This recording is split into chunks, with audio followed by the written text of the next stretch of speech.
All right, Coach Jeff here. We are going to work on the swing. Okay, got a lot of great stuff here. Excited to share it with you. You know, I recorded it, and then when I was supposed to press OK, I hit retry. So this is my second take. So hopefully it's better than the first one. All right, so we've worked on the Turkish get-up, worked on the sumo deadlift, remedial drills for both. Now we're going into the swing. Let's talk about the swing patterns that we'll use in class, or use in training, I should say, and then talk about some red lights, cautions, and then some remedial drills, okay? So, 3 swing patterns that we're gonna look at. One is the 2-hand, 1-bell swing. Let me move this down so you can see the floor a little bit, okay? And the bell starts out in front, so in front of me a little bit, not between my feet as we would with a deadlift or deadlift high pull, okay? So bell's out in front, I'm gonna sit back, shins are vertical, spine is straight. So if I had that PVC, I'd have my 3 points of contact, tilt the bell back towards me. When I lift, watch, I'm just gonna gently lift. I'm not gonna even move my hands, I'm just gonna let my arms pendulum, and it automatically moves back for me. So we're getting a little head start on the movement. So tilt back, let it pendulum, but then at the end of the pendulum, I'm gonna pull it back and then stand.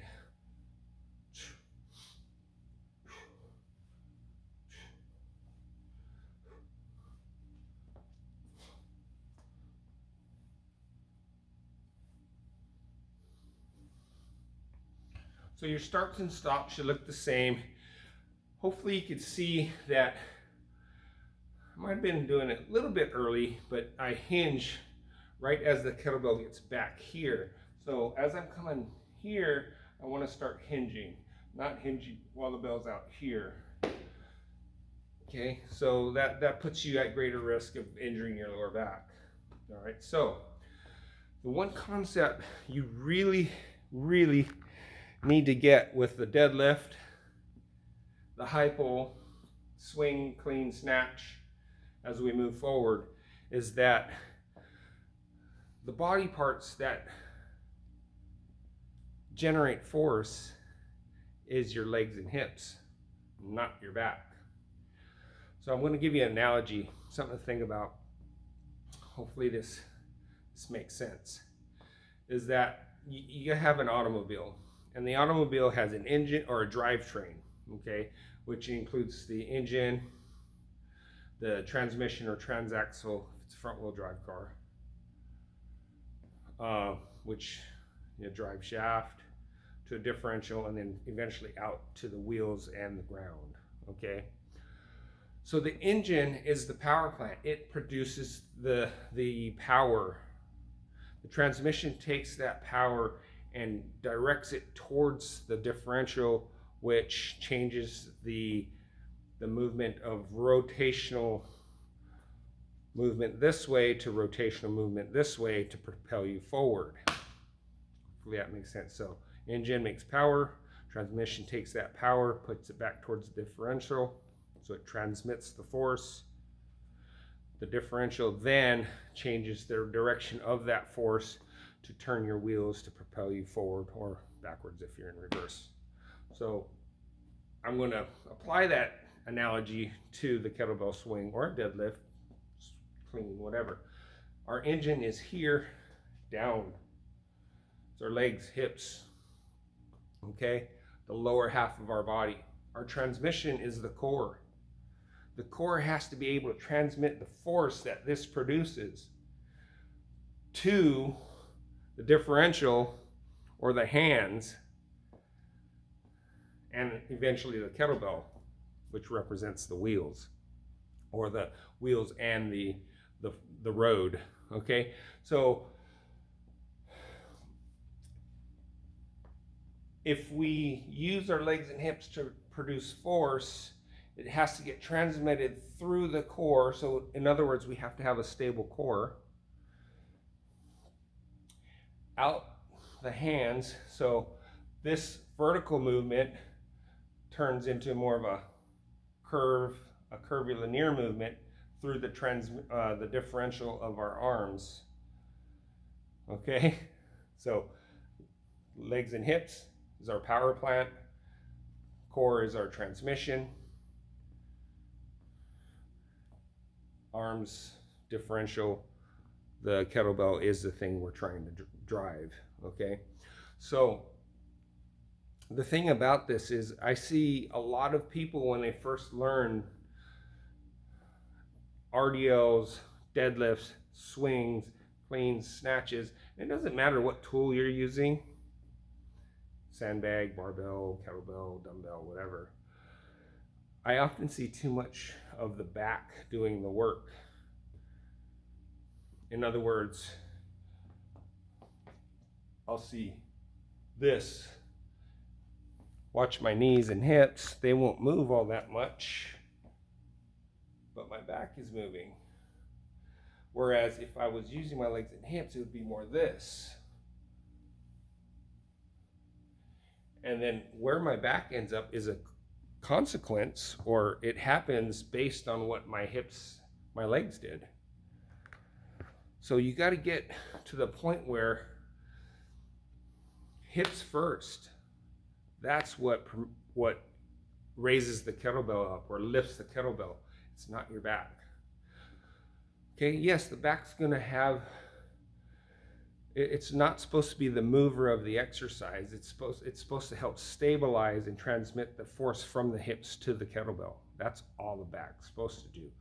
You're going to find that your muscles along the spine are going to get fatigued when we're doing higher rep sets or heavier sets because they're stabilizing the spine and transmitting that force. But it shouldn't be because you're lifting with your back. Hopefully that made sense. All right. So again, legs and hips, they generate force. The core transmits the force to the kettlebell. Arms are going along for the ride. You're not doing a front raise either. I should note that. All right. Anyway, enough on that stuff. But hopefully you get that analogy. Basically, use your legs and hips. Okay. So red lights. I got to go into the different swings, right? Do that. So we got the 2-hand swing, 1 bell. I already got that one. Then we got, that's this one.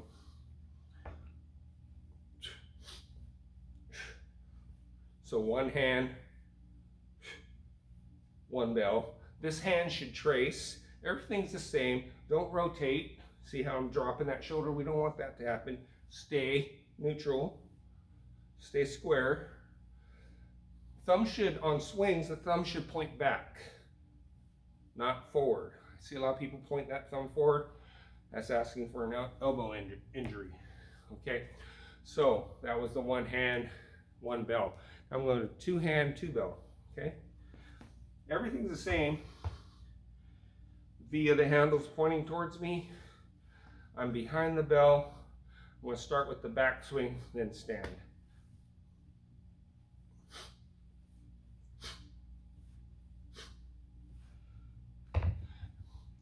Okay, so start and stops. They should look the same. If I walked up to you, I shouldn't be able to tell whether you're starting or stopping your set. Every rep should look the same. The first rep should look the same as the last rep. And what I mean by that is if you're super tired and your last set or your last rep reflects that, then you need to set the bell down because you're increasing your risk. Okay? So, start and stops. That's my starting position. Keep back straight.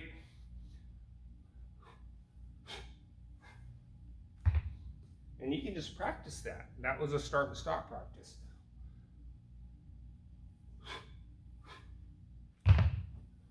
Okay.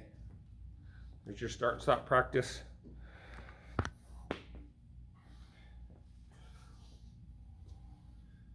Okay, red lights, active straight leg raise, the ability to hinge that hip.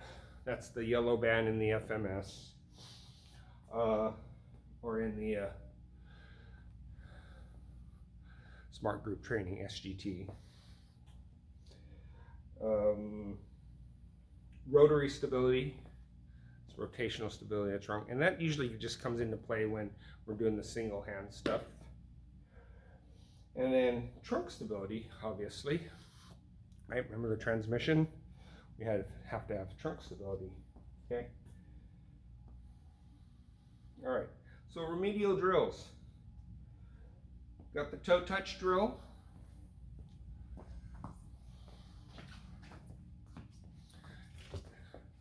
You need something to elevate your toe, elevate your heels. A 2x4 works great here. I use the FMS test kit with people, but I will demonstrate real quick this drill. And the value of this drill is huge. Okay, so there's my plate. Toes are on. We're gonna need something to squeeze between our knees. I'll use a yoga block. You can use anything. You can put your foam roller there, a pillow, a rolled up towel, but your feet are together. My toes are on the board, heels are on the floor. There's my block. I'm going to inhale, squeeze the block with my knees, inhale, exhale, touch my toes. Even if I have to bend my knees, we have to make sure that we tell our brain that I need to touch my knees. And what happens here when you squeeze the block, that helps activate the core, creates this, tells your brain that your core's stable. Your brain goes, oh, my core's stable, so I can lengthen my hamstrings so you can hinge properly. A lot of times if the brain says the core feels unstable because we're going into this position, it will limit your ability to hip hinge. Okay, just protecting you. After you do 10 of those with your toes up, 10 with your heels up, remember, feet together, heels are on the elevated surface. My balls of my feet are on the ground. I'm going to inhale and squeeze, exhale and reach.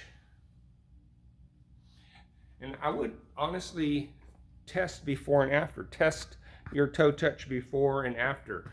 Not only range of motion, but how does it feel? Does it feel easier to get to the toe touch?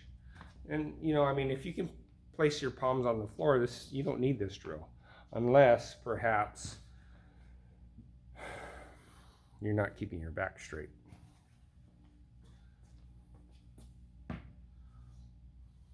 Okay, you can bend your knees, but you can't round your back on this drill.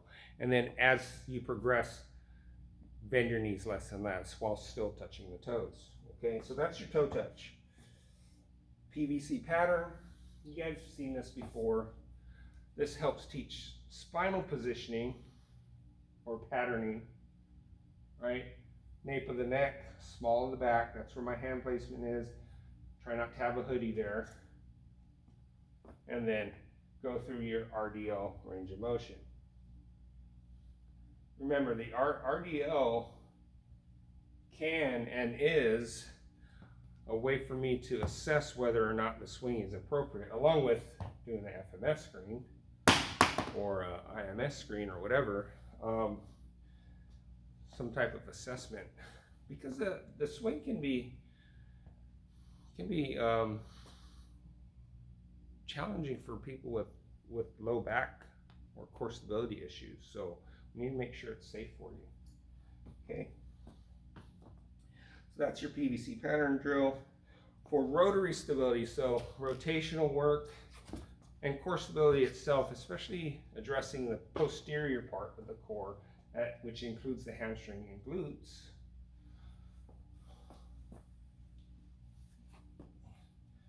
We're going to go into our bird dog. Just remember, we're not lifting up like aerobics class or whatever. That's fine that they do that. Just we got a different we want a different outcome here. So what we want to do is spread the walls apart, like I'm pushing two walls apart, maintaining neutral spine. and then set it down, set other side. I do not want to see the pelvis move or lower back or rotation left and right. Okay, we need to get stable. And then the wall good morning. And the wall good morning is awesome because where the PVC RDL teaches us how to maintain the spine and align the spine while hip hinging, the wall RDL or good morning really helps us learn how to hinge, period, because and it gives us feedback so we know that we're hinging properly. You still have to monitor your spine, so this might be a one where you video yourself doing it so you can see, yes, I'm keeping my spine straight, but the wall also helps with that. So I'm just going to get on a wall. I want my butt touching the wall. My feet aren't on the wall, they're away from the wall because you're going to need that to be stable. The closer to the wall you can get, the better. Okay, and the reason for that is that that's just an indication that perhaps you're hinging a little bit better. All right, the tendency will be you might want to fall forward, so be aware of that. I'm going to set my spine, and then I'm going to hinge. Yeah, I'm going to bring my legs out a little bit because I feel like I want to go forward too much. Now I'm going to hinge.